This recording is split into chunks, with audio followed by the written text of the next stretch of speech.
ایک مرتبہ خواجہ بختیار کاکی رحمت اللہ تعالی کی بارگاہ میں ایک غریب بوڑھی دیہاتی عورت آتی ہے اور آ کر عرض کرتی ہے کہ بابا، میں نے آپ کا بہت نام سن رکھا ہے، میری یہ خواہش تھی کہ کبھی آپ کی خدمت میں حاضری دوں، لیکن میں پہلی بار آؤں اور وہ بھی خالی ہاتھ آؤں، میری غیرت نے گوارا نہ کیا۔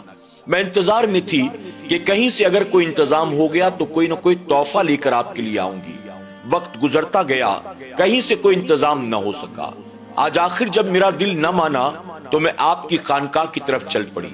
میرے پاس آپ کو دینے کے لیے اور تو کوئی تحفہ نہ تھا، میں اپنے گھر سے ایک مرغی کا انڈا لے کر آئی ہوں۔ اگر آپ مجھ غریب کا یہ تحفہ قبول کر لیں گے تو آپ کا مجھ پر بڑا کرم ہو جائے گا۔ خواجہ بختیار کاکی رحمت اللہ تعالی نے اپنے ہاتھوں کو آگے بڑھایا اور کہا کہ مائی لا، تیرا تحفہ ہمیں قبول ہے۔ اس عورت نے مرغی کا معمولی سا انڈا خواجہ بختیار کاکی رحمت اللہ تعالی کے ہاتھوں پر رکھ دیا۔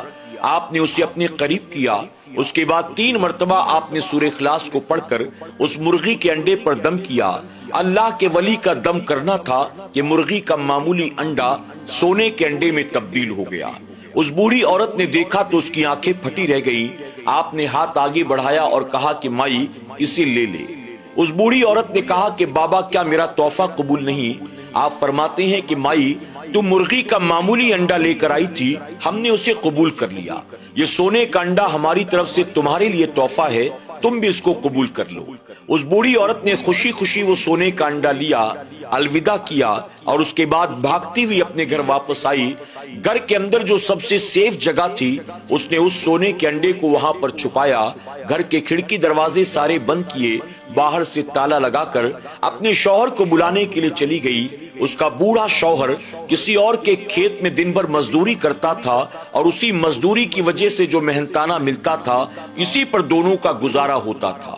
بیوی اس کے پاس پہنچی اور پہنچ کر کہا، آپ جلدی سے گھر چلیں، مجھے آپ سے کچھ بات کرنی ہے۔ شوہر نے کہا، ابھی تم گھر جاؤ، کام مکمل کرنے کے بعد میں گھر آ جاؤں گا۔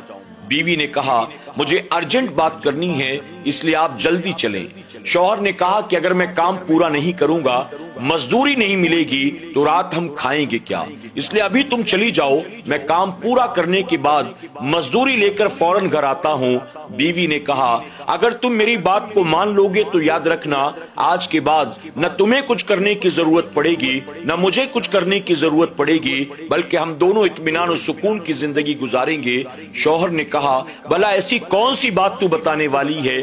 بیوی نے کہا، تم گھر تو چلو، کبھی تو میری بات پر یقین کرو۔ آخر کار اس کا شوہر اپنی بیوی کی ضد کی وجہ سے گھر جاتا ہے۔ گھر پہنچنے کے بعد بیوی نے اپنے شوہر کو سونے کا انڈا دکھایا۔ جب اس نے سونے کا انڈا دیکھا تو اس کی آنکھیں پھٹی رہ گئی۔ اس نے اپنی بیوی سے کہا، آخر تجھے یہ سونے کا انڈا کہاں سے مل گیا؟ بیوی نے اس کو دن بھر کا سارا معاملہ بیان کیا۔ شوہر یہ سن کر بڑا خوش ہوا۔ اس نے کہا، چلو، اللہ تبارک تعالیٰ نے بڑھاپے میں ہم پر ایسا فضل و کرم فرما دیا کہ ہمیں سونے کا انڈا مل گیا۔ اب ہم دونوں اطمینان و سکون کے ساتھ اپنا بڑھاپا گزار سکتے ہیں۔ اب نہ کچھ محنت مشقت کرنے کی ضرورت ہے، نہ کسی کے سامنے ہاتھ پھیلانے کی ضرورت ہے۔ بیوی نے کہا، تم عجیب آدمی ہو، میں نے تمہارے ساتھ اپنی زندگی کا ایک طویل عرصہ گزارا اور میں نے دیکھا کہ تم بہت کم عقل ہو، تمہاری عقل تو بالکل جیسے کام ہی نہیں کرتی ہے۔ شوہر نے کہا، بھلا ایسا میں نے کیا کہہ دیا؟ بیوی کہنے لگی، تم صرف ایک سونے کے انڈے کو دیکھ کر خوش ہو رہے ہو، تم یہ نہیں دیکھتے میں خواجہ بختیار کاکی سے صرف سونے کا انڈا لے کر نہیں آئی ہوں، بلکہ مرغی کے انڈے کو کیسے سونے کا انڈا بناتے ہیں یہ ٹیکنالوجی بھی لے کر آئی ہوں، یہ فارمولا بھی لے کر آئی ہوں۔ اللہ اکبر۔ شوہر کہنے لگا، ہاں واقعی میں نے تو یہ سوچا بھی نہیں، میرے ذہن میں یہ خیال آیا بھی نہیں کہ آخر مرغی کے انڈے کو سونے کا کیسے بناتے ہیں۔ یہ بات بھی تو تجھے معلوم ہو گئی ہے۔ اب دونوں میاں بیوی آپس میں رائے مشورہ کرتے ہیں۔ اس کے بعد یہ طے ہوا، آس پڑوس کے گاؤں میں جہاں کہیں بھی مرغی کے انڈے ملے اسے خرید لاتے ہیں اور اس کے بعد ہم دونوں مل کر ان مرغی کے انڈوں کو سونے کے انڈے میں تبدیل کر دیتے ہیں تاکہ ہمارا گزارا بہت اطمینان و سکون کے ساتھ ہو سکے۔ اب دونوں میاں بیوی اپنے گاؤں کے آس پاس کے تمام گاؤں کے چکر لگاتے ہیں اور لوگوں سے مرغی کے انڈے خریدنا شروع کر دیتے ہیں۔ ان کے پاس پیسہ تو تھا نہیں، وہ 2 دن کی مہلت پر لوگوں سے قرض کے طور پر وہ مرغی کا انڈا خرید رہے تھے، ہمیں صرف 2 دن کا موقع دو، ہم تمہیں قیمت چکا دیں گے۔ اس طرح سے دن بھر وہ مرغی کا انڈا خریدتے رہے۔ شام ہوئی تو اپنے گھر پہنچے۔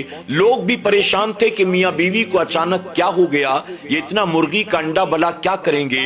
دونوں میاں بیوی گھر آتے ہیں، اس کے بعد مرغی کے انڈوں کو ایک جگہ پر مصلے پر سجا کر رکھ دیتے ہیں۔ پھر میاں بیوی میں یہ طے ہوتا ہے، بیوی کہتی ہے پہلے میں سو جاتی ہوں، آدھی رات تک تم سورہ اخلاص پڑھ پڑھ کر ان پر دم کرو، جتنے تم سونے کے بنا لو گے اچھی بات ہے، پھر جو بچیں گے مجھے اٹھا دینا، میں ان کو سونے کا بنا دوں گی۔ اب شوہر وضو کر کے مصلے پر بیٹھتا ہے، سورہ اخلاص کی تلاوت شروع کر دیتا ہے، بیوی اطمینان سے سو جاتی ہے۔ شوہر نے 3 مرتبہ سورہ اخلاص پڑھا اور اس کے بعد تمام انڈوں کو دم کیا، ایک ایک کو اٹھا کر چیک کیا، ایک کا رنگ بھی نہیں بدلا تھا۔ اس نے پھر سے 3 بار پڑھ کر دم کیا، پھر سے چیک کیا، اب تک ایک کا بھی رنگ نہیں بدلا۔ اس نے پھر سے 3 بار پڑھا، اس کے بعد پھر سے دم کیا۔ اس طرح وہ آدھی رات تک مرغی کے انڈوں پر سورہ اخلاص پڑھ پڑھ کر دم کرتا رہا، لیکن کسی کو سونے کا بنانا تو دور کی بات، ایک کا رنگ بھی تبدیل نہ ہو سکا۔ آدھی رات تک ان پر دم کرنے کے بعد وہ تھک گیا، اپنی بیوی کو جگاتا ہے اور جگا کر کہتا ہے تو نے سنا کچھ اور، انہوں نے پڑھا کچھ اور ہوگا۔ اگر سورہ اخلاص پڑھنے سے مرغی کے انڈے سونے کے انڈوں میں تبدیل ہو جاتے ہیں تو اب تک تو یہ سارے تبدیل ہو جانے چاہیے تھے۔ آدھی رات گزر گئی، میں نے نہ جانے کتنی بار سورہ اخلاص پڑھ پڑھ کر دم کر دیا، لیکن ایک کا رنگ بھی نہیں بدلا۔ اب اگر میں نے اور دم کیا تو ممکن ہے کہ صبح ہوتے ہوتے میرا دم نکل جائے۔ اب تو اٹھ، میں سوتا ہوں، اب تیری باری ہے۔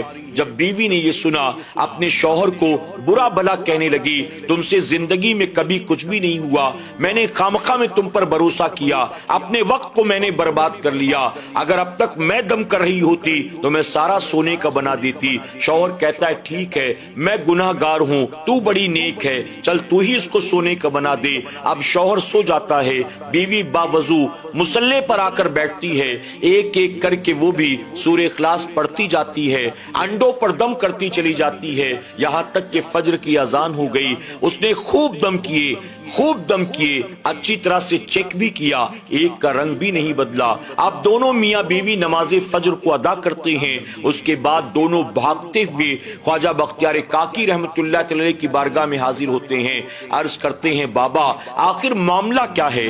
آپ نے 3 بار پڑھ کر دم کیا تو معمولی انڈے کو سونے کا انڈا بنا دیا، ہم نے پوری رات میں 3 مرتبہ نہیں 30,000 مرتبہ نہیں 3 لاکھ مرتبہ پڑھا ہوگا، لیکن ایک کا رنگ بھی نہ بدل سکے، آخر وجہ کیا ہے؟ تو خواجہ بختیار کاکی مسکرا کر فرماتے ہیں مائی میں نے بھی سورہ اخلاص پڑھا تھا، تو نے بھی سورہ اخلاص پڑھا تھا، میں نے بھی دم کیا تھا، تو نے بھی دم کیا تھا، میں نے دم کر کے سونے کا بنا دیا، لیکن تو دم کر کے رنگ بھی نہ تبدیل کر سکی۔ جانتی ہے اس کی وجہ کیا ہے؟ اس کی وجہ صرف ایک ہے، مائی تیری زباں اور ہے، میری زباں اور ہے۔ اللہ اکبر۔ ناظرین اکرام، واقعی خواجہ بختیار کاکی رحمت اللہ تعالی نے جو فرمایا وہ بات حق ہے۔ اس بوڑھی عورت کے منہ میں وہ زبان تھی جو زبان ہمارے اور آپ کے منہ میں ہے۔ ہم اگر کچھ کہہ دیں، ہمارے اپنے بھی ہماری بات نہیں مانتے، ہماری بیوی ہماری بات نہیں مانتی، ہمارے چھوٹے بھائی بہن ہماری بات نہیں مانتے، ہماری اپنی اولاد ہماری بات نہیں مانتی، لیکن خواجہ بختیار کاکی کے منہ میں وہ معمولی زبان نہیں تھی، وہ زبان تھی جس کے بارے میں خود اللہ فرماتا ہے بندہ میری اطاعت و میری فرمانبرداری کی وجہ سے، نوافل کے کثرت کی وجہ سے میرا ولی بن جاتا ہے، اور جب وہ میرا ولی بن جاتا ہے پھر وہ نہیں رہتا، میں بن جاتا ہوں، میں اپنے ولی کی زبان بن جاتا ہوں، میں اپنے ولی کی آنکھ بن جاتا ہوں، میں اپنے ولی کے کان بن جاتا ہوں، میں اپنے ولی کے ہاتھ بن جاتا ہوں۔ یہی وجہ تو تھی میاں بیوی نے پوری رات دم کیا لیکن کچھ نہ کر سکے، اور خواجہ بختیار کاکی نے 3 مرتبہ سورہ اخلاص پڑھ کر دم کیا اور مرغی کے معمولی انڈے کو سونے کا انڈا بنا دیا۔ اللہ ہمیں اور آپ کو اولیاء اکرام کی عظمت کو، اولیاء اکرام کے منصب و مقام کو، اولیاء اکرام کے اختیارات کو، اولیاء اکرام کی کرامات کو تسلیم کرنے کی، ان سے محبت کرنے کی، اور ان کے نقش قدم پر چل کر اپنی دنیا اور آخرت کو سنوارنے کی توفیق عطا فرمائے، آمین یا رب العالمین۔